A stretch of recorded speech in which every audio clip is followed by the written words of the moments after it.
హైదరాబాద్లో సంచలనం సృష్టిస్తున్న మత్తు మందుల వ్యవహారంపై అంతర్జాతీయ మాఫియా రంగంలోకి దిగినట్టు తెలుస్తోంది. తమ వ్యాపారానికి అడ్డొస్తున్న వారిని బెదిరించి లొంగ తీసుకునేందుకు ప్రయత్నిస్తున్నట్లు సమాచారం. ప్రస్తుత కేసు దర్యాప్తును పర్యవేక్షిస్తున్న ఒక ఉన్నతాధికారికి వచ్చిన బెదిరింపు ఫోన్లే అందుకు నిదర్శనం. సదరు అధికారికి వరుస పెట్టి 3 ఫోన్ కాల్స్ వచ్చినట్లు సమాచారం. బెదిరింపులకు పాల్పడిన వ్యక్తి మాట్లాడిన భాష ఆఫ్రికా యాసలో ఉన్నట్టు తెలుస్తోంది. మీ పిల్లలు ఎక్కడ చదువుతున్నారో తెలుసు, ఇంకా ముందుకెళ్తే కష్టాలు కొని తెచ్చుకున్నట్లే అంటూ బెదిరింపు వచ్చిందట. ఇవన్నీ వాయిస్ ఓవర్ ఇంటర్నెట్ ప్రోటోకాల్ ద్వారా వచ్చాయట. దీన్ని తీవ్రంగా పరిగణిస్తున్న అధికారులు ఈ 3 ఫోన్ కాల్స్పై ప్రత్యేకంగా దర్యాప్తు జరుపుతూ ఆరా తీస్తున్నారు. ఇప్పటి వరకు పెద్దగా పురోగతి లేదని సమాచారం. సాధారణంగా అంతర్జాలం ద్వారా VoIP ఫోన్ కాల్స్ వస్తుంటాయి. ఏదైనా కంప్యూటర్ను హ్యాక్ చేసి దాని ద్వారా కూడా ఇలాంటి కాల్స్ చేయవచ్చు.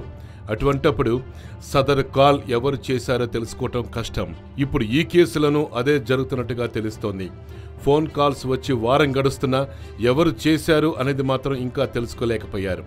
ఇంత పకడ్బందీగా చేశారంటే ఇదేదో ఆకతాయి పని కాదని, ఖచ్చితంగా అంతర్జాతీయ ముఠా పనే కావచ్చని అనుమానిస్తున్నారు. హైదరాబాద్లో డ్రగ్స్ లేకుండా చేయాలని నిర్ణయించుకున్న ఎక్సైజ్ DIG అకున్ సబర్వాల్కు ఈ బెదిరింపులు వచ్చాయి. 10 రోజులుగా డ్రగ్ మాఫియా అకున్ సబర్వాల్ని బెదిరిస్తోంది. ప్రతిరోజు ఫోన్ చేసి అంతు చూస్తామని బెదిరించే డ్రగ్ మాఫియా మొన్నటించి రూటు మార్చిందట. నీ పిల్లలు ఏ స్కూల్లో చదువుతున్నారో తెలుసు, ఏ వాహనాల్లో ఎప్పుడు ఎక్కడికి వెళ్తారో కూడా తెలుసు అంటూ బెదిరింపులకు పాల్పడుతున్నారట.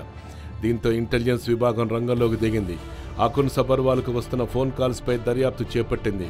ఇవి ఇంటర్నేషనల్ కాల్స్ అని తేల్చేశారు. అయితే అవి ఎక్కడి నుంచి వస్తున్నాయి, ఎవరు చేస్తున్నారు అన్న వివరాలు కూడా ఆరా తీయటంలో ఇంటెలిజెన్స్ తలమునకలై ఉంది.